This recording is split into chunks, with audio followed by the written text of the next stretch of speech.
Good morning everyone. So today I'm going to Alishan Sakura Trail and it's 5 minutes walk away from my place and it is located in Shuki Township, Chiayi County. So ang ganda ng panahon ngayon guys. So as you can see, medyo maano yung araw pero sobrang ganda dito. So we're finally here now and this is what it looks like if it's not winter season yet. So the best time to visit in Alishan Sakura Trail is March to April.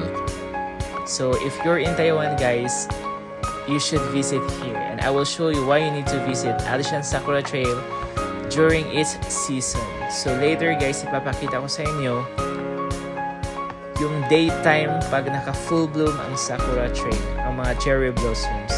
So this is like around 2 p.m. in the afternoon and as you can see, cherry blossoms it's full bloom already. So kung mapapansin nyo guys, ang daming guests or maraming visitors ang Sakura Trail and sobrang ganda talaga dito. So as you can see talaga, yun, naka full bloom na ang mga flowers ng cherry blossom. So ito yung pinaka trail niya. Ayan. So makikita mo din yung overview ng bundok. And this is during nighttime. So the government here put some lights to make more attractive at nighttime. So kung mapapansin niyo, kahit gabi na, sobrang ganda pa rin niya. So ito yung pinaka-shortcut guys going to 7-Eleven or sa pinaka-bus station if gusto mong pumunta ng Alishan or Chiayi. So medyo maaga pa naman. So ang pinaka-oras ng biyahe guys going to Chiayi ngayon is 12:20 na. So nasa isang oras yung biyahe. Kaya ang dating ko doon mga alauna na siguro or past 1.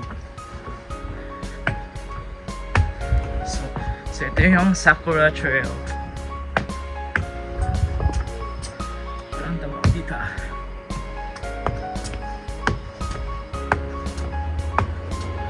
Bye for now. So aside from the Alishan Sakura Trail, you can also see the beauty of their tea farms. So hindi lang dito guys, sa Shizu may tea farms because we are surrounded by many beautiful tea farms here and yun yung ipapakita ko sa inyo sa mga susunod na videos ko. So makikita nyo guys, sobrang ganda talaga, sobrang linis at sobrang aliwalas. Kita nyo naman diba? Sobrang ganda, aliwalas.